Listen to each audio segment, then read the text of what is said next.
ونستعينه ونؤمن به ونتوكل عليه ونعوذ بالله من شرور أنفسنا ومن سيئات أعمالنا من يهده الله فلا مضل له ومن يضلل فلا هادي له وأشهد أن لا إله إلا الله وحده لا شريك له وأشهد أن محمدا عبده ورسوله أرسله بالهدى ودين الحق ليظهره على الدين كله ولو كره المشركون اللهم صل على محمد وعلى آل محمد كما صليت على إبراهيم وعلى آل إبراهيم اللهم بارك على محمد وعلى آل محمد كما باركت على إبراهيم وعلى آل إبراهيم إنك حميد مجيد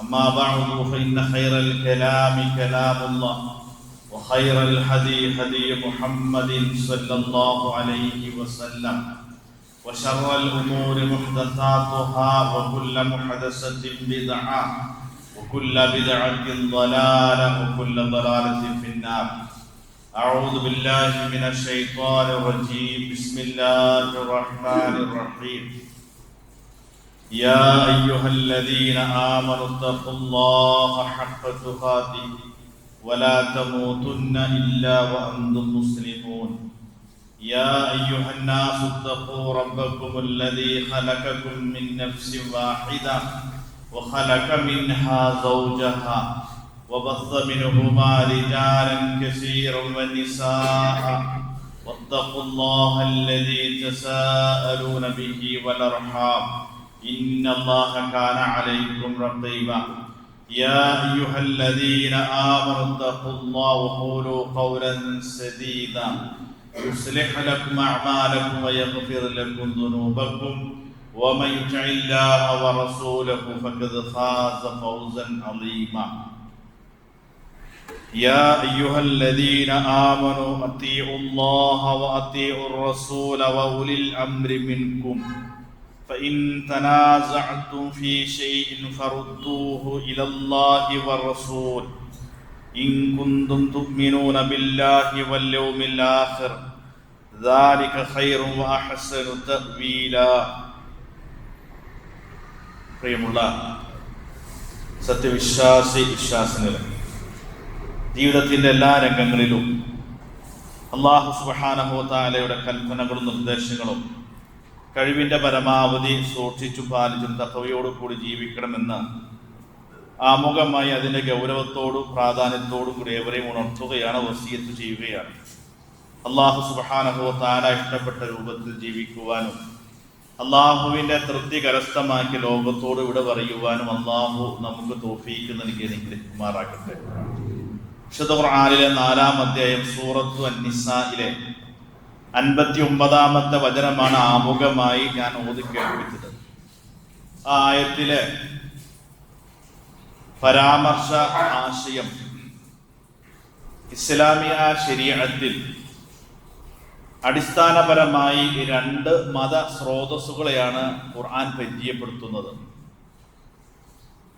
ഇസ്ലാമിലെ ഏത് കാര്യങ്ങളും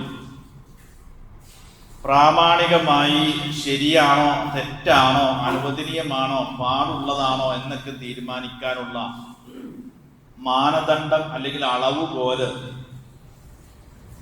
വിശുദ്ധ ഖുർആൻ പഠിപ്പിച്ചത് 2 സംഗതി. ഒന്ന് ഖുർആനും സുന്നത്തുമാണ്. ഖുർആനിലും സുന്നത്തിലും വന്ന അവ രണ്ടുമാണ് മാനദണ്ഡമായിട്ട് സ്വീകരിക്കാൻ പാടുള്ളൂ. അവ രണ്ടുമാണ് അടിസ്ഥാന സോഴ്സുകൾ. അപ്പൊ ഏത് കാര്യത്തെയും നമ്മൾ പരിശോധിക്കേണ്ട ഈ 2 സോഴ്സുകളിൽ എന്തു പറയുന്നു എന്ന് നോക്കിയിട്ടാണ്. ആ ആയത്തിൽ അല്ലാഹുവിന്റെ പ്രയോഗം നോക്കുക. യാ അയ്യുഹല്ലദീന ആമനു, അല്ലയോ സത്യവിശ്വാസികളെ, അത്തീഉല്ലാഹ, നിങ്ങൾ അല്ലാഹുവിനെ അനുസരിക്കണം. ഓ അത്തീഉർ റസൂല, നിങ്ങൾ അല്ലാഹുവിന്റെ റസൂലിനെയും അനുസരിക്കണം.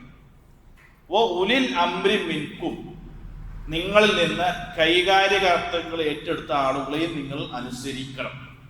അത് ഭൗതികമായി ഭരണാധികാരികളാണെന്നും മതപരമായി പണ്ഡിതന്മാർ ആണെന്നുമാണ് അതിൻ്റെ വിശദീകരണം. അപ്പൊ അള്ളാഹുവിനെ അനുസരിക്കണം, റസൂലിനെയും അനുസരിക്കണം. അത് മാത്രം പോരാ, നിങ്ങളിൽ ഉത്തരവാദിത്തം ഏൽപ്പിക്കപ്പെട്ട ഭരണീയരായ അല്ലെങ്കിൽ പണ്ഡിതന്മാരായ ആളുകളെയൊക്കെ നിങ്ങൾ അനുസരിക്കണം. ഇതിന്റെ ബാക്കി ഖുർആന്റെ പ്രയോഗം, നിങ്ങൾക്ക് ഏതെങ്കിലും പ്രത്യേകിച്ച് മതപരമായ വിഷയത്തിൽ അല്ലെങ്കിൽ ഏതെങ്കിലും വിഷയത്തിൽ ഒരു അഭിപ്രായ ഭിന്നത വന്നു, ഒരു തർക്കം വന്നു, നിങ്ങൾ അഭിപ്രായ ഭിന്നതയെ ശരിയാണോ എന്ന് പരിശോധിക്കരുത്. നിങ്ങൾ അതിനെ മടക്കണം, ഇലല്ലാഹി വ റസൂൽ, അള്ളാഹുവിലേക്കും റസൂലിലേക്കും മടക്കണം. ഇൻ കുന്തും തുഅ്മിനൂന ബില്ലാഹി വൽ യൗമിൽ ആഖിർ, നിങ്ങൾ അള്ളാഹുവിലും പരലോകത്തിലുമാണ് വിശ്വസിക്കുന്നതെങ്കിൽ, ദാലിക ഖൈറുൻ വ അഹ്സനു തഅ്വീല, അതാണ് ഏറ്റവും ഉത്തമം, നല്ല പര്യവസാനം. ആദ്യം അനുസരിക്കാൻ പറഞ്ഞപ്പോൾ 3 പറഞ്ഞു. ഒന്ന്, അള്ളാഹുവിനെ റസൂലിനെ കൈകാര്യകർത്താക്കൾ അനുസരിക്കണം.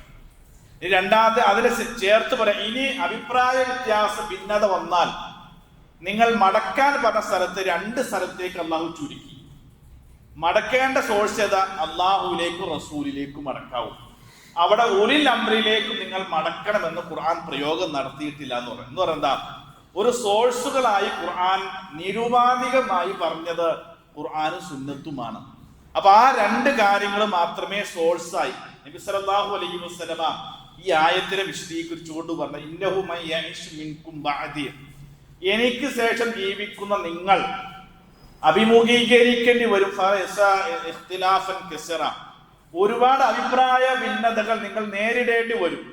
അങ്ങനെ അഭിപ്രായ വ്യത്യാസങ്ങൾ നിങ്ങളിൽ കടന്നു വന്ന് നിങ്ങൾ എന്ത് ചെയ്യണം? ഫഅലൈക്കും ബിസുന്നത്തി, നിങ്ങൾ അതിനെ ശരിയാണോ എന്ന് പരിശോധിക്കേണ്ടത് എന്റെ സുന്നത്തിനെ അഥവാ പ്രവാചകന്റെ വചനങ്ങളെയും സുന്നത്തിൽ ഖുലഫാഇർ റാഷിദീൻ അൽ മഹ്ദിയ്യീൻ, എനിക്ക് ശേഷം വന്ന സച്ചരിതായ സഹാബത്തിലേക്ക് നിങ്ങൾ മടക്കണം എന്നുള്ളതാണ്. അപ്പൊ ഖുർആന്റെ വിശദീകരണമാണ് ഹദീസ്. ഈ ഖുർആന്റെ ഹദീസിനെയും മനസ്സിലാക്കിയതാണ് സഹാബത്ത്. അപ്പൊ ഖുർആന്റെ പ്രൈമറി ഓഡിയൻസ് ആരാണ്? അത് സഹാബത്താണ്. അപ്പൊ സഹാബത്ത് നേർക്ക് നേരെ ഖുർആനും സുന്നത്തും നേർക്ക് നേരെ മനസ്സിലാക്കിയതാണ്. അപ്പൊ ഖുർആൻ നമ്മൾ സ്വീകരിക്കണം, റസൂലുള്ളാഹി സ്വല്ലല്ലാഹു അലൈഹി വസല്ലമയുടെ സ്വീകരിക്കണം. അതോടൊപ്പം ആ 2 വിഷയത്തിൽ സഹാബത്ത് എന്താണ് മനസ്സിലാക്കിയത് അതും നമ്മൾ സ്വീകരിക്കാൻ ബാധ്യസ്ഥര. കാരണം ലോകത്ത് റളിയല്ലാഹു അൻഹും വ റളൂ അൻഹു, അള്ളാഹു തൃപ്തിപ്പെട്ട ഒരു വിഭാഗമായി പരിചയപ്പെടുത്തിയത് സഹാബത്തിനെയാണ്. അതുകൊണ്ട് ആ സഹാബത്തിനെയും നമ്മൾ സ്വീകരിക്കാൻ മതപരമായി ബാധ്യസ്ഥരാണ്. ഞാൻ ഇതെന്തിനാ ആമുഖമായി പറഞ്ഞിറങ്ങുമോ, ഏത് അഭിപ്രായ വ്യത്യാസം ഉണ്ടായാലും ശരി, നമ്മൾ ഈ സോഴ്സിൽ എന്ത് പറയുന്നു എന്ന് മനസ്സിലാക്കിയാൽ നമ്മുടെ എല്ലാ പ്രശ്നങ്ങൾക്കും പരിഹാരമായി. മുസ്ലിം സമൂഹത്തിന്റെ ഉള്ളിൽ ഉള്ള പ്രശ്നങ്ങളായാലും ശരി, ഇപ്പൊ നമ്മുടെ ഇപ്പൊ മുസ്ലിം സമൂഹത്തിനിടയിൽ ലൈവായി നിൽക്കുന്ന ഒരു ചർച്ചയുണ്ടല്ലോ, മുസ്ലിം സ്ത്രീകളെ സംബന്ധിച്ചിടത്തോളം അവർക്ക് പള്ളികളിൽ പോയി ആരാധന കർമ്മങ്ങൾ അനുഷ്ഠിക്കാൻ മതം പഠിപ്പിച്ച സംഗതിയാണോ, അല്ലെങ്കിൽ മതം അങ്ങനെ പഠിപ്പിക്കുന്നുണ്ടോ, അല്ലെങ്കിൽ മതം വിലക്കുന്നുണ്ടോ എന്നുള്ളത്. ഒരു ഭാഗത്ത് പറയുന്നു മതം അത് പഠിപ്പിച്ച സംഗതിയാണ്, മതം സ്ത്രീകൾക്ക് അനുവദിച്ച സംഗതിയാണ് എന്ന് പറയുന്നു. ഒപ്പം മറുഭാഗത്ത് പറയുന്നത് അതല്ല, സ്ത്രീകൾക്ക് പള്ളികളിൽ പോയി ആരാധന കർമ്മങ്ങൾ അനുഷ്ഠിക്കൽ നിഷിദ്ധമാണെന്ന് ഒരു കൂട്ടരും അനുവദനീയമല്ല എന്ന് അതോടൊപ്പമുള്ള കൂട്ടരും പറയുകയാണ്. ഇവിടെ നമ്മൾ ഏതാണ് വസ്തുത, ഏതാണ് ശരി, എങ്ങനെയാണ് ആ ചർച്ച കേരളത്തിലേക്ക് കടന്നു വന്നതെന്ന് പശ്ചാത്തലം നിങ്ങൾക്ക് എല്ലാവർക്കും അറിയാം. അങ്ങനെയാണ് ചിന്തിക്കുകയും പഠിക്കുകയും ഒക്കെ ചെയ്യുന്ന തലമുറ ഇനി ചിന്തിക്കാൻ തുടങ്ങും. പണ്ട് നമ്മൾ പറഞ്ഞതുപോലെയൊന്നും എല്ലാവരും മനസ്സിലാക്കണമെന്നില്ല എന്നർത്ഥം. അപ്പൊ പുരോഹിത വർഗത്തിന്റെ അവരുടെ ബൗണ്ടറിക്കുള്ളിൽ നിന്ന് പുറത്തു ചാടിയാൽ ആള് ചിന്തിക്കാൻ തുടങ്ങും. അപ്പൊ അത് ഏതായാലും ശരി, ഒരു നല്ല പ്രതികരണമാണ്. ഏതായാലും എന്താണ് മതപരമായ നിലപാട് നമ്മൾ മനസ്സിലാക്കണം. സ്ത്രീകളെ സംബന്ധിച്ചിടത്തോളം പള്ളികളിൽ പോയി ആരാധന കർമ്മം നിർവഹിക്കാൻ വിലക്കുന്നതായ ഖുർആനിലെ വചനങ്ങളോ പ്രവാചകന്റെ ചര്യകളോ ഇല്ല എന്നുള്ളതാണ് സത്യസന്ധമായ ഒരു നിഗമനം നമ്മൾ തിരിച്ചറിയേണ്ടതാണ്. എന്നാൽ അങ്ങനെ സ്ത്രീകൾ പള്ളികളിലേക്ക് പോകണം, ആരാധന കർമ്മം നിർവഹിക്കാൻ പള്ളികളിലേക്ക് പോകണമെന്ന് ഗണ്യതമായി പറയുന്ന ഖുർആനിക വചനങ്ങളൊന്നും ഖുർആനിൽ ഇല്ല. പക്ഷെ പൂർവിക സമൂഹങ്ങളിൽ സ്ത്രീകളൊക്കെ ആരാധന കർമ്മങ്ങൾ നിർവഹിക്കുവാൻ പള്ളികളിൽ പോയിരുന്നു എന്ന് ഒരുപാട് ഉദാഹരണങ്ങൾ കാണാൻ കഴിയും. അതിൽ ഖുർആൻ പരാമർശിച്ച ഒരു സംഭവം, മഹദിയായ മറിയം ബീവി അലൈഹി സ്വലാത്തു വസ്സലാമിന്റെ സംഭവമാണ്. സക്കരിയ നബി അലൈഹി സ്വലാത്തു വസ്സലാമിന്റെ സംരക്ഷണത്തിൽ ബൈത്തുൽ മുഖദ്ദസിലായിരുന്നു വളർന്നതൊക്കെ മറിയം ബീവി അലൈഹി സ്വലാത്തു വസ്സലാം. അപ്പൊ പള്ളിയിലാണ് വളരുന്നതും ജീവിക്കുന്നതൊക്കെയും എന്നർത്ഥം. ആ സമയത്ത് ഖുർആൻ അവരോട് നടത്തിയ ഒരു പ്രയോഗമുണ്ട്. യാ മറിയം ഖുനുതി ലി റബ്ബികി വസ്ജുദി വർഖഇ മഅർ റാഖഈൻ. മറിയമേ, ഖുനുതി ലി റബ്ബികി, നീ നിന്റെ റബ്ബിനെ ഭയപ്പെട്ടുകൊണ്ട് തഖ്വയോട് കൂടി ജീവിക്കണം. ശേഷം പറയുന്നതാവും വസ്ജുദി വർഖഇ, നീ സുജൂദും ചെയ്യണം, റുക്കൂഉം ചെയ്യണം. അപ്പോ അന്നത്തെ ആരാധന കർമ്മത്തിന്റെ ഒരു പക്ഷേ രൂപം ഇന്നത്തെക്കാൾ വ്യത്യാസമായേക്കാം. നമ്മുടെ നമസ്കാരത്തിന്റെ രൂപമാണോ എന്ന് കൃത്യമായി നമുക്കറിയില്ലെങ്കിൽ ശരിയും റുക്കൂഉം സുജൂദും ഒക്കെ ഉൾപ്പെടെയുള്ള ഒരു നമസ്കാരമായിരുന്നു എന്ന് നമുക്ക് ആയത്തിൽ നിന്ന് മനസ്സിലാക്കാം. മറിയം ബീവിയോട് പറയാണ്, നീ അവരോടൊപ്പം റുക്കൂഉം സുജൂദിലുമായി കഴിഞ്ഞുകൂടണമെന്നാണ്. അപ്പൊ ഈ അവരോടൊപ്പം എന്ന് പറഞ്ഞല്ലോ, അത് ആരാണ് എന്ന് മുഫസ്സിർ വിശദീകരിക്കുന്നുണ്ട്. മുഫസ്സിർ പറഞ്ഞ രണ്ട് അഭിപ്രായം നോക്കൂ. കൂനി മിൻഹു, ആ പള്ളിയിൽ ആരാധന കർമ്മത്തിന് വരുന്ന ആളുകളൊപ്പം നീയും പങ്കാളിയായി, അവരോടൊപ്പം നീയും ആ നമസ്കാരത്തിന് ആരാധന കർമ്മത്തിൽ പങ്കാളികളാകണം എന്നാണ് പറഞ്ഞത്. അല്ലെങ്കിലോ ഉമിറത് ബിസ്വലാത്തി ഫിൽ ജമാഅ, പള്ളിയിൽ നടക്കുന്ന ജമാഅത്ത് നമസ്കാരത്തിൽ നീയും പങ്കെടുക്കണം എന്നതാണ് പറഞ്ഞതിന് അർത്ഥം. അപ്പൊ മറിയം ബീവി അലൈഹി സ്വലാത്തു വസ്സലാം നമസ്കാരത്തിന്റെ സമയമാകുമ്പോൾ പള്ളിയുടെ പുറത്തേക്ക് പോവോ? അങ്ങനെയല്ലല്ലോ. നിസ്കാരത്തിന്റെ സമയമായി, സ്ത്രീകൾക്ക് അനുവദിക്കപ്പെട്ടു, അതുകൊണ്ട് ഞാൻ പള്ളിക്ക് പുറത്ത് നിൽക്കാം, ജമാഅത്ത് കഴിയിട്ടെന്ന് വിചാരിക്കാം. അല്ല, ആ പള്ളിയിൽ വരുന്ന പുരുഷന്മാരായ ആളുകൾ ആരാധനയ്ക്ക് വരുമ്പോൾ അവരോടൊപ്പം, അവർക്ക് അനുവദിക്കപ്പെട്ട സ്ഥലത്ത് അവരോടൊപ്പം ആ ആരാധന കർമ്മത്തിൽ പങ്കാളികളാകണമെന്ന് ഖുർആൻ പറഞ്ഞതിന്റെ അർത്ഥം എന്താ? പൂർവിക സമൂഹങ്ങളിൽ സ്ത്രീകൾ പള്ളികളിൽ ആരാധന കർമ്മത്തിന് വന്നിരുന്നു എന്നും അതങ്ങനെ വിലക്കപ്പെട്ട സംഗതി അല്ല എന്ന് ഉള്ള സൂചനയാണ് ഈ ആയത്തിലെ പരാമർശ വിഷയം. ഈ റസൂലുള്ളാഹി സ്വല്ലല്ലാഹു അലൈഹി വസല്ലമ എന്തു പറഞ്ഞു? നോക്കൂ, ഡസൻ കണക്കിന് ഹദീസുകൾ നമുക്ക് വിഷയത്തിലുണ്ട്. ആ ഹദീസുകളൊക്കെ എങ്ങനെയാണ്? ഹദീസ് നിദാന ശാസ്ത്രം, ഒരു നിലക്കും സംശയങ്ങളില്ലാത്ത ഹദീസ്. ഇപ്പോൾ ഹദീസ് നിദാന ശാസ്ത്രത്തിലെ പ്രയോഗമാണ് മുത്തഫഖുൻ അലൈഹിയായ ഹദീസ് എന്ന് പറയാം.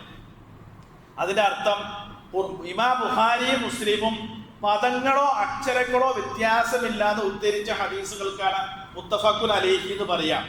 ആ മുത്തഫഖുൻ അലൈഹിയായ ഹദീസുകൾ അത് തന്നെ ഏറ്റവും പ്രബലമായി സുവർണ സനദ് എന്ന സനദും ദഹബിയ, സുവർണ സനദ് എന്ന് പറയപ്പെടുന്ന ഒരു പരമ്പരയുണ്ട്.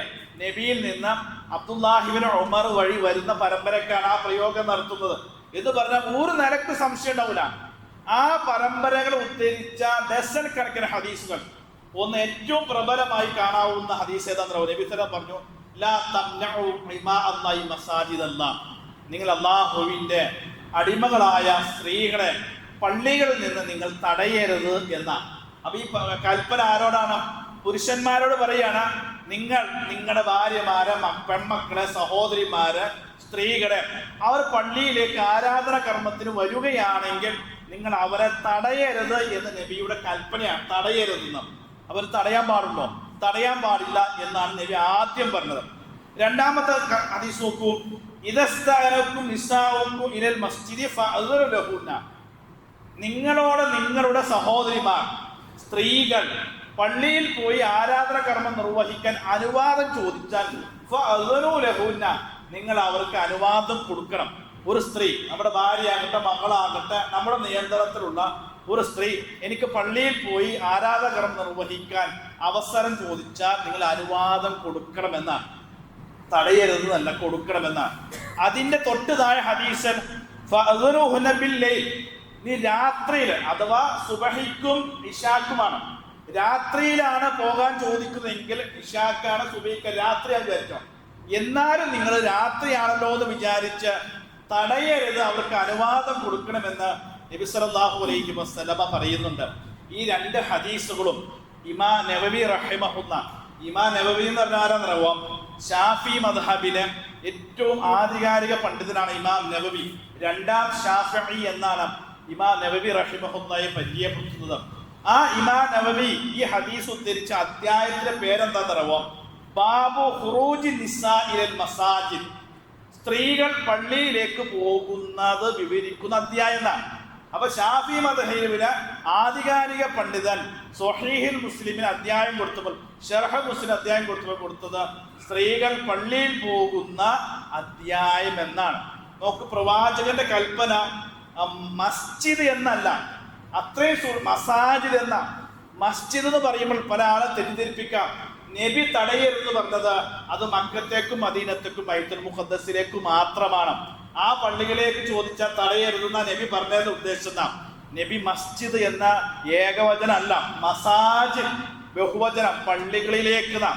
ഈ 3 പള്ളി ഉൾപ്പെടെ ലോകത്ത് അള്ളാഹുവിനെ ആരാധിക്കാൻ വേണ്ടി ഉണ്ടാക്കിയ എല്ലാ പള്ളികളിലേക്കും സ്ത്രീകൾക്ക് പോകാൻ അനുവദിക്കണമെന്നും തടയരുതെന്നാണ്.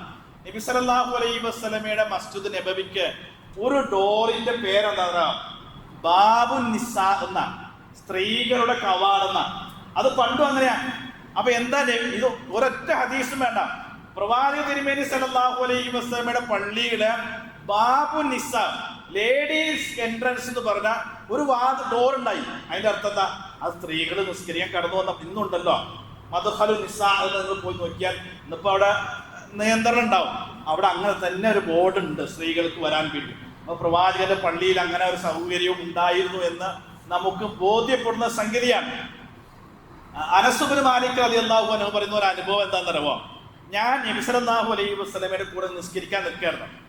അപ്പൊ ഒരിക്കൽ നബി സല്ലല്ലാഹു അലൈഹി വസല്ലമ നമസ്കാരത്തിന് കുറച്ചു കഴിഞ്ഞ പെട്ടെന്ന് സൂറത്തൊക്കെ ചുരുക്കി ഓതി പെട്ടെന്ന് നമസ്കാരം സലാം വീട്ടി. അപ്പൊ ഒരു പരിചയമില്ലാത്ത അനസ് ഇബ്നു മാലിക്, നബി എന്താണ് ഇന്ന് നമസ്കാരം പെട്ടെന്ന് ചുരുക്കിയത്? അപ്പൊ നബി സല്ലല്ലാഹു അലൈഹി വസല്ലം പറഞ്ഞു, ഞാൻ നിസ്കരിക്കാൻ നിന്നു. അപ്പൊ ഞാൻ ഓതാൻ വിചാരിച്ചത് ഒരു അല്പം വലിയ സൂറത്താണ്. പക്ഷെ ഞാൻ ഓതാൻ തുടങ്ങിയപ്പോഴാണ് തൊട്ട് പുറകെ നിൽക്കുന്ന ഒരു കുട്ടിയുടെ കരച്ചിൽ ഞാൻ കേട്ടു. കുട്ടി കരയുന്നുണ്ട്. അപ്പൊ അതുകൊണ്ട് ഞാൻ നമസ്കാരത്തിൽ ചുരുക്കി. എന്തുകൊണ്ടാണ്? ഒരു കുട്ടിയായിട്ട് വന്നത് ഉമ്മയായിരിക്കും. അപ്പൊ കുട്ടി കരയുമ്പോൾ ഉമ്മ അസ്വസ്ഥയായി മാറും. അപ്പൊ ഉമ്മയുടെ പ്രയാസം മനസ്സിലാക്കിയിട്ട് ഉമ്മക്ക് നിസ്കരിക്കുകയും വേണം, ഈ കുട്ടിയുടെ കരച്ചിൽ നിയന്ത്രിക്കുകയും വേണം. അപ്പോൾ ഒരു ഉമ്മയുടെ മനസ്സും പ്രയാസം എന്താണ്? നബി നമസ്കാരം ചുരുക്കി, അതുകൊണ്ട് ഞാൻ നമസ്കാരം ചുരുക്കിയതാണ്. ഇസ്ലാമിൽ അങ്ങനെയാണ് എല്ലാം. ഇസ്ലാമിന്റെ ഒക്കെ പ്രായോഗികമാണ്. അങ്ങനെ ഒരു കുട്ടി കരച്ചിലാണെങ്കിൽ സ്ത്രീകൾ പ്രയാസപ്പെടേണ്ടതില്ല. അത് അവരെ എങ്ങനെയാണോ കുട്ടി എടുത്ത് നിസ്കരിക്കാൻ പറ്റുമെങ്കിൽ അങ്ങനെ നിസ്കരിക്കാം. അതിനുള്ള പരിഹാരമൊക്കെ ഇസ്ലാം നിർദ്ദേശിക്കുന്നുണ്ട്. നബി നമസ്കാരം ചുരുക്കിയത് ആ സഹോദരിയുടെ കൂട്ടത്തിൽ ഒരു സഹോദരിയുടെ കുട്ടി കരയാൻ തുടങ്ങിയതാണ്. അപ്പൊ നബിയുടെ പള്ളിയിൽ സഹോദരിമാര് കുട്ടികളുമായി പള്ളിയിൽ നമസ്കരിക്കാൻ വന്നിരുന്നു എന്ന് ഹദീസ് ഗ്രന്ഥങ്ങളിൽ കാണാൻ സാധിക്കും. ഉമ്മു സലമ റളിയല്ലാഹു അൻഹ, നബിയുടെ ഭാര്യമാരിൽ ഒരാളാണ്. ഉമ്മു സലമ റളിയല്ലാഹു അൻഹ പറയാണ്, കാന ഇദാ സല്ലമ, നബി സല്ലല്ലാഹു അലൈഹി വസല്ലമ നമസ്കാരത്തിൽ സലാം വീട്ടി കഴിഞ്ഞാൽ യംകുസു ഫീ മക്കാനിഹി യസീറൻ, സലാം വീട്ടിയാൽ ഒരു അല്പസമയം അവിടെ ഇരിക്കും. നബിയുടെ പ്രകൃതം എന്താണെന്നറിയോ? നബി ഒരു അല്പസമയം ഇരുന്നിട്ട് നേരെ എഴുന്നേറ്റ് നബിയുടെ റൂമിലേക്ക് വീട്ടിലോട്ട് പോകലാണ്. ഒരു അല്പസമയം ഇങ്ങനെ ഇരിക്കും. അപ്പൊ അത് എന്തിനാ നബി ഇരിക്കുന്നു ചോദിച്ചപ്പോൾ ഉമ്മു സലമ പറയാണ്, ലികൈ യൻഫുദ മൻ യൻസരിഫ മിനൻ നിസാ, പുറകിൽ നിസ്കരിക്കുന്ന സ്ത്രീകൾ പിരിഞ്ഞു പോകാൻ വേണ്ടിയിട്ടാണ്. അപ്പൊ നബി എഴുന്നേറ്റ ബാക്കിയുള്ളവർ എഴുന്നേൽക്കും. അപ്പൊ നബി ഒരു അല്പസമയം ഇരിക്കുമ്പോൾ എല്ലാവരും അവിടെ ഇരിക്കും. അപ്പൊ പുറകിൽ നിസ്കരിക്കാൻ വന്ന സ്ത്രീകൾ എന്ത്, സഹോദരിമാര് അവർ എഴുന്നേറ്റ് പോയി കഴിയുമ്പോൾ പുരുഷന്മാർ എഴുന്നേറ്റ് പോകും. അപ്പൊ രണ്ടും കൂടി പുറത്തിറങ്ങിയിട്ട് ഒരു കൂടിക്കളരിൽ ഇല്ലാതിരിക്കാൻ വേണ്ടി, സ്ത്രീകൾക്ക് പിരിഞ്ഞു പോകാൻ വേണ്ടി നബി സല്ലല്ലാഹു അലൈഹി വസല്ലം പോലെ ഇരുത്തം പോലും ഒരു അല്പം ദീർഘിപ്പിച്ചു എന്ന് ഹദീസിൽ കാണും.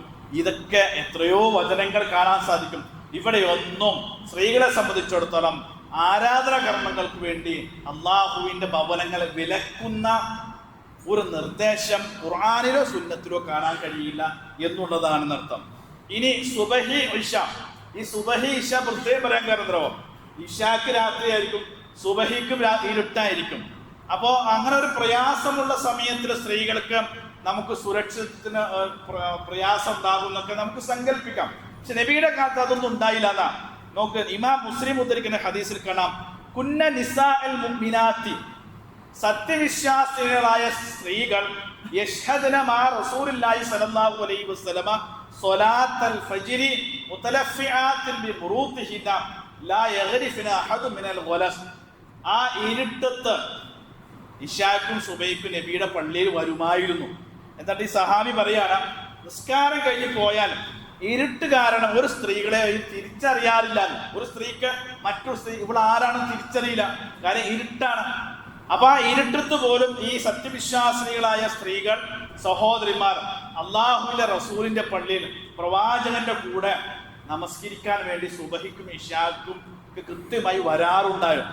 ഇതാണ് നബി സല്ലല്ലാഹു അലൈഹി വസല്ലമയുടെ കാലത്തെ സമ്പ്രദായവും ചര്യയും എന്നാണ്.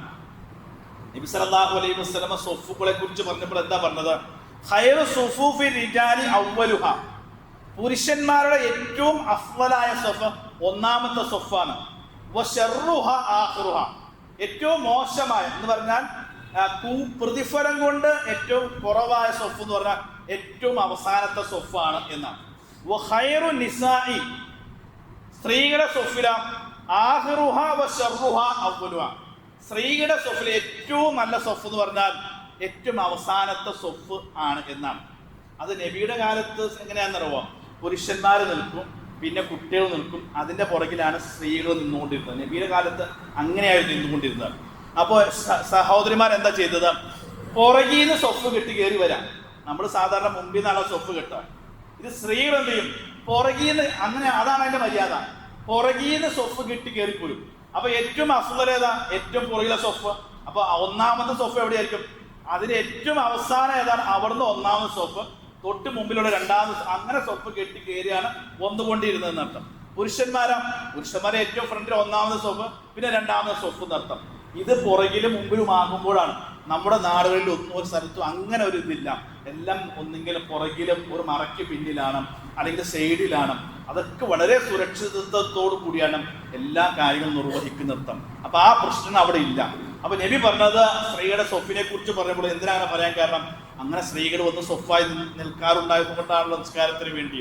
അങ്ങനെ എത്രയോ കാര്യങ്ങൾ കാണാൻ സാധിക്കും. പിന്നെ ഇതിന് സംശയം ഉണ്ടാക്കുന്ന രണ്ട് സംഗതികൾ എന്താണെന്നറിയോ?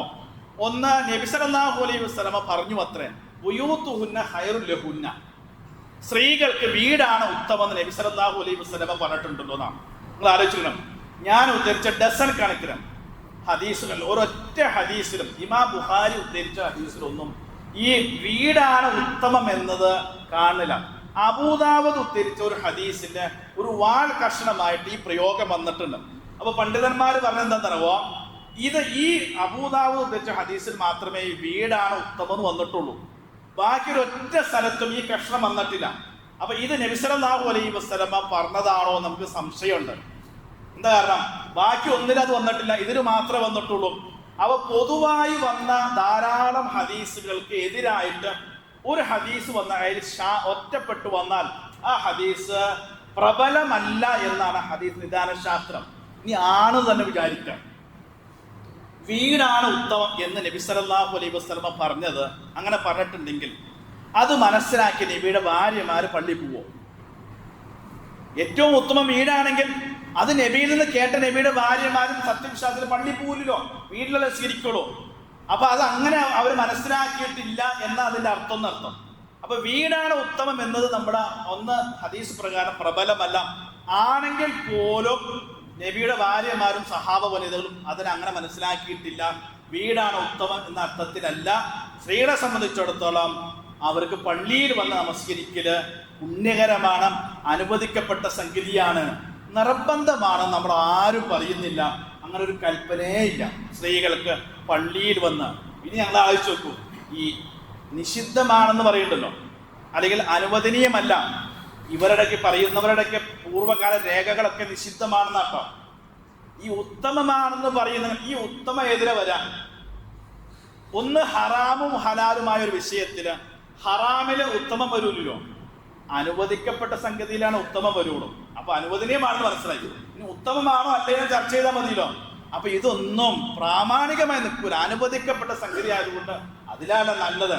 ഇപ്പൊ പാലാണോ ജ്യൂസാണോ ഏതാ ഉത്തമം ചോദിക്കാം. ഇനി പാലും ആണ് വേറൊരു സാധനമാണെങ്കിൽ അനുവദിക്കപ്പെട്ട അതിൽ ഉത്തമം ഇല്ലല്ലോ, അതിൽ ഒന്നേ അനുവദിക്കപ്പെട്ടിട്ടുള്ളൂ എന്നർത്ഥം. അപ്പൊ അനുവദനീയമായ വിഷയത്തിലെ ഉത്തമത്തിന് പ്രസക്തി ഉള്ളൂ എന്ന്. അപ്പൊ അനുവദനീയമാണെന്ന് നമുക്ക് കിട്ടും. പിന്നെ രണ്ടാമത് പറയുന്നത് എന്താവും, ഹിജാബിന്റെ ആയത്തുകൾക്ക് ശേഷം നബിയുടെ ഭാര്യമാര് പള്ളിയിൽ പോയില്ല എന്നതാണ്. അപ്പൊ ഏതാണ് ഈ ഹിജാബിന്റെ ആയത്ത്? സൂറത്തുൽ അഹ്സാബിലെ 53, 33 ആയത്തുകളാണ് ഇവർ പറയുന്നത്. 53-ാമത്തെ ആയത്താണ് ഹിജാബിന്റെ. അത് ഹിജാബ് എന്നുള്ള പദം പോലും വന്നത് ആയത്തിൽ മാത്രമേ ഉള്ളൂ. അത് എന്താ? നബിയുടെ സൈനബ റളിയല്ലാഹു അൻഹയുടെ വിവാഹത്തിന് നബി ഒരു വിരുന്ന് കൊടുത്തു. ഈ വിരുന്ന് എല്ലാവരും ക്ഷണിച്ച് എല്ലാവരും വന്ന് ഭക്ഷണം കഴിച്ച് ഈ ഭക്ഷണം കഴിക്കുന്ന സഹാബത്ത് നബിയുടെ വീട്ടിൽ തന്നെ ഇരുന്നു വർത്താനം പറയണം. അപ്പൊ നബിയുടെ വീട് എന്ന് പറഞ്ഞാൽ ചെറിയ സൗകര്യമല്ലുള്ളൂ. അപ്പൊ നബിക്ക് അതൊരു അസ്വസ്ഥതയായി. കാരണം നബിയുടെ ഭാര്യമാരൊക്കെ ഉണ്ട്. അപ്പൊ ഇവരോട് ഇറങ്ങി പോകാൻ പറയാനും പറ്റില്ല, ഇവരൊട്ട് പോണൂല. അപ്പൊ നബി പുറത്തേക്ക് ഇറങ്ങും, കയറും. അപ്പൊ നബിയുടെ അസ്വസ്ഥത മനസ്സിലാക്കിയിട്ടെങ്കിലും പോകട്ടെ എന്ന് വിചാരിച്ചില്ല. പക്ഷെ ആരും പോണില്ല. പക്ഷെ അള്ളാഹു എന്ത് ചെയ്ത ഉടനെ ആയത്തറി. അതാണ് അള്ളാഹുവിന് ഒരു ഹക്ക് പറയാൻ ലജ്ജയില്ല എന്ന ആയത്ത്. അള്ളാഹു പറഞ്ഞു, നിങ്ങളെ ഒരു വിരുന്നിനെ ക്ഷണിച്ചാൽ പിന്നെ വർത്താനം പറഞ്ഞുകൊണ്ട് അവിടെ ഇരിക്കരുത്, ഭക്ഷണം കഴിച്ചാൽ ഇറങ്ങി പോകണം. ഇനി മുതൽക്ക് നിങ്ങൾ നബിയുടെ ഭാര്യമാരോട് സംസാരിക്കുമ്പോഴാണെങ്കിൽ ഒരു ഹിജാബിന്റെ പിന്നിൽ നിന്നേ സംസാരിക്കാവൂ എന്ന് ആയത്തറി. ഇതാണ് ഹിജാബിന്. ആ ആയത്തിന് മാത്രമാണ് ഹിജാബ് എന്ന പദം പോലും വന്നിട്ടുണ്ട്. അതല്ലാതെ വക്കർന ഫീ ബുയൂത്തികുന്ന, നിങ്ങൾ വീടുകളിൽ അടങ്ങി ഒതുങ്ങിയിരിക്കണം, ജാഹിലിയ കാലഘട്ടത്തിൽ ഇറങ്ങി നടന്നതുപോലെ നടക്കരുത് പറഞ്ഞ ആയത്താണ്. ആ ആയത്തിലെ ഹിജാബ് എന്നുള്ള വാക്കേ ഇല്ല. അപ്പൊ നമുക്കറിയാലോ അതല്ലാന്ന്. ഇനി അത് തന്നെ ആ ആയത്തിന്റെ വിശദീകരണത്തിൽ ഇബ്നു കസീർ എന്താ പറഞ്ഞോ, നിങ്ങൾ വീടുകളിൽ അടങ്ങി ഒതുങ്ങിയിരിക്കണമെന്ന് പറഞ്ഞാൽ ആവശ്യത്തിനല്ലാതെ പുറത്തു പോകരുത്, വെറുതെ പുറത്തിറങ്ങി ഇറങ്ങി നടക്കാൻ പാടില്ല സ്ത്രീകൾ. ഇനി പറയാം ഒമിൽ ഹവായിജി ശർഇയ്യ. ഇനി ഈ ആവശ്യം ഉദ്ദേശം മതപരമായ ആവശ്യങ്ങൾക്ക് പുറത്തു പോകാം. അതിലൊന്നതിന് നിബന്ധന പാലിച്ചുകൊണ്ട് പള്ളിയിൽ നിസ്കരിക്കാൻ പോകല് മതപരമായ ഒരു ആവശ്യമാണെന്നാണ് ഇബ്നു കസീർ ആയത്ത് ഉദ്ധരിച്ചുകൊണ്ട് പറഞ്ഞത്. അപ്പൊ ഞാൻ പറഞ്ഞത് ഉദ്ദേശം എന്താണെന്നറിയോ, ഹിജാബിന്റെ ആയത്തിന് ശേഷം പോയിട്ടില്ല എന്നുണ്ടോ. നബി സല്ലല്ലാഹു അലൈഹി വസല്ലമ നബി സല്ലല്ലാഹു അലൈഹി വസല്ലം അവാഖിറ മിൻ റമളാൻ, റമളാനിന്റെ അവസാനത്തെ 10 നബി സല്ലല്ലാഹു അലൈഹി വസല്ലം പള്ളിയിൽ ഇഅ്തികാഫ് ഇരിക്കാറുണ്ടായിരുന്നു. നബിയോടൊപ്പം നബിയുടെ ഭാര്യമാരും പള്ളിയിൽ ഇരുന്നിരുന്നു. അപ്പൊ ജുമുഅ ഉള്ള പള്ളിയിലാണല്ലോ ഇഅ്തികാഫ് പാടുള്ളൂ, അതെല്ലാവരും അംഗീകരിക്കുന്നത്. ജുമുഅ ഇല്ലാത്ത പള്ളിയിൽ ഇഅ്തികാഫ് സ്വഹീഹാവൂല. അപ്പൊ ജുമുഅ ഉള്ള പള്ളിയിൽ ഇഅ്തികാഫ് ഇരിക്കുന്ന ഒരു സ്ത്രീ ജുമുഅ ദിവസം പള്ളിക്ക് പുറത്തു പോകണം. അപ്പൊ ഇഅ്തികാഫ് മുറിഞ്ഞു പോകും. അപ്പൊ നബിയുടെ കൂടെ ഇഅ്തികാഫ് ഇരുന്ന അപ്പൊ നബിയുടെ കൂടെ ആയിരുന്നില്ല. അതിന്റെ ബാക്കി എന്താ? നബി സല്ലല്ലാഹു അലൈഹി വസല്ലമയുടെ വഫാത്തിന് ശേഷം അവിടുത്തെ ഭാര്യന്മാർ കൃത്യമായി പള്ളിയിൽ ഇഅ്തികാഫ് ഇരുന്നിരുന്നു. ഇഅ്തികാഫ് ഇരിക്കുന്ന സഹോദരിമാര് ജമാഅത്ത് നിസ്കാരത്തിന് പുറത്തേക്ക് പുറത്തു പോകും. ആ ജമാഅത്ത് സമയത്ത് നിസ്കരിക്കുക ചെയ്യാം. അപ്പൊ ഇതിൽ നിന്നൊക്കെ നമുക്ക് ബോധ്യപ്പെടുന്ന സംഗതി എത്ര ഉള്ളൂ, ആരെയും ഒരു സ്ത്രീയെ നിർബന്ധിച്ച് പള്ളിയിൽ കൊണ്ടുവരണമെന്ന് ആരും പറയുന്നില്ല. അങ്ങനെ ഒരു കൽപ്പനയില്ല. സ്ത്രീകളെ പള്ളികളിൽ തടയരുത്, അവർക്ക് അനുവാദം ചോദിച്ചാൽ അനുവാദം കൊടുക്കണം. നബിയുടെ കാലത്ത് സ്ത്രീകൾ നബിയുടെ ഭാര്യമാരൊക്കെ പള്ളിയിൽ പോയിരുന്നു. അനുവദിക്കപ്പെട്ട സംഗതിയാണ്, മതം പ്രോത്സാഹിപ്പിച്ച സംഗതിയാണ് എന്നുകൂടി നമുക്ക് മനസ്സിലാക്കണം. അതാണ് ആ വിഷയത്തിലുള്ള ഹക്ക് നമുക്ക് തിരിച്ചറിയാൻ കഴിയണം. അല്ലാഹു സുബ്ഹാനഹു വ തആല സത്യത്തെ സത്യമായി ഉൾക്കൊള്ളുവാനും അത് അനുസരിച്ച് മുന്നോട്ട് പോകാനുള്ള തൗഫീക്ക് നൽകി അനുഗ്രഹിക്കുമാറാകട്ടെ.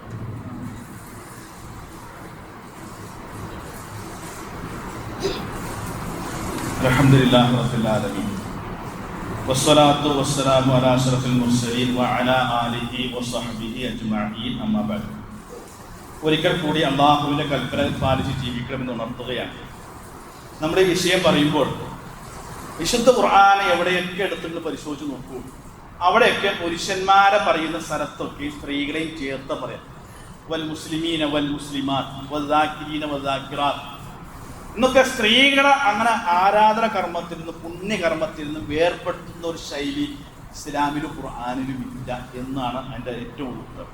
ഇനി മക്കത്തും മദീനത്തും ഒക്കെ ഹജ്ജിനും ഉംറക്കൊക്കെ പോകുന്ന സഹോദരിമാർ, ലക്ഷക്കണക്കിന് സഹോദരിമാരാണ് ആ പള്ളിയിൽ പോയി നമസ്കരിക്കുന്നത്. അതിനേക്കാൾ വലിയ ഒരു പ്രയാസം നടവാ. ഇവിടുന്ന് പൈസ മുടക്കി 1 ലക്ഷം കൂലിയാണ് ഒരു റക്കാത്തിന്. അതുപോലും നഷ്ടപ്പെടുത്തിയിട്ട് റൂമിൽ ഉസ്താദ് പറഞ്ഞു എന്ന പേരിൽ ആ പരിശുദ്ധമായ ഭവനത്തിൽ നിന്ന് പോകാതെ റൂമിൽ അടിച്ചിരിക്കുന്ന സഹോദരിമാർ. എന്താ ഇത്? ആരും പഠിപ്പിച്ചു നാലോചിക്കും. ലക്ഷക്കണക്കിന് ആളുകൾ കൂലി വാരി കൂട്ടുമ്പോൾ ഇതൊക്കെ നഷ്ടപ്പെടുത്തുകയാണെന്നർത്ഥം. ഇനി ഇപ്പൊ 50% ആയല്ലോ, പൊതു രംഗത്ത് സ്ത്രീകൾ 50% ആയല്ലോ. ഇപ്പൊ എല്ലാ സ്ഥലത്തും 50% ആയി. അപ്പൊ പൊതുരംഗത്ത് സ്ത്രീകൾ സജീവമായി പ്രവർത്തിക്കാൻ ഇറങ്ങിയേക്കണം. അപ്പൊ അതൊന്നും പാടില്ല എന്നൊക്കെ പറയുന്നു. അതൊക്കെ പാടുണ്ട്. അല്ലെങ്കിൽ പള്ളിയിലേക്ക് മാത്രം വരുന്നതാണ് പ്രശ്നം എന്ന് പറയുന്നത്, അത് മതപരമായിട്ട് അതിനോടൊരു സത്യസന്ധത ഉണ്ടോ എന്ന് ആലോചിച്ചു. അപ്പൊ എന്താണോ മതം പറയുന്നത് അതോടും അനുസരിക്കാം, അത് ഉൾക്കൊള്ളുക. മതം പറയാത്തത് മതത്തിന്റെ പേരിൽ നമ്മൾ പറയാതിരിക്കാം. ഒരാൾക്ക് താല്പര്യം ഇല്ലെങ്കിൽ പോകണ്ടെന്ന് വിചാരിക്കാൻ നിർബന്ധിച്ചു കൊണ്ടിരുന്നല്ലോ. അവർ വന്ന് പഠിക്കുകയും കേൾക്കുകയും അത് എൻ്റെ ഗുണം കുടുംബത്തിനും സമൂഹത്തിനും ഉണ്ടാവുമല്ലോ, അവർക്ക് ആരാധന പങ്കെടുക്കാലോ. അതാണ് നമ്മൾ തിരിച്ചറിയേണ്ട സംഗതി. അള്ളാഹു സുബ്ഹാനഹു തആല നമ്മെ അനുഗ്രഹിക്കുമാറാകട്ടെ. നമ്മുടെ പാപങ്ങൾ അള്ളാഹു നമുക്ക് പുറത്തു മാപ്പാക്കി തരുമാറാകട്ടെ. രോഗികളായി ആശുപത്രിയിലും വീടുകളിലും കഴിഞ്ഞുകൂടുന്ന സഹോദരി സഹോദരന്മാർക്ക് അള്ളാഹു പൂർണ്ണ ശിഫ നൽകി അനുഗ്രഹിക്കുമാറാകട്ടെ. മരണപ്പെട്ടു പോയ ആളുകൾക്ക് അള്ളാഹു മഗ്ഫിറത്തും മർഹമത്തും നൽകി അനുഗ്രഹിക്കുമാറാകട്ടെ. ഇസ്ലാമിന് മുസ്ലിം സമൂഹത്തിന് അള്ളാഹു ഇസ്സത്ത് പ്രദാനം ചെയ്യുമാറാകട്ടെ. അല്ലാഹു മഗ്ഫിർ ലിൽ മുഅ്മിനീന വൽ മുഅ്മിനാത്ത് വൽ മുസ്ലിമീന വൽ മുസ്ലിമാത്ത് അൽഅഹ്യാഇ മിൻഹും വൽ അംവാത്ത് ഇന്നക മുജീബു ദഅവാത്ത് യാ ഖാദിൽ ഹാജാത്ത്. اللهم أجرنا من النار، اللهم أجرنا من النار، اللهم أجرنا من النار. اللهم أعز الإسلام والمسلمين وأذل الشرك والمشركين. اللهم أحينا للكتاب والسنة ومتنا مع الإيمان والتوبة. ربنا آتنا في الدنيا حسنة وفي الآخرة حسنة وقنا عذاب النار. ربنا تقبل منا إنك أنت السميع العليم وتب علينا إنك أنت التواب الرحيم.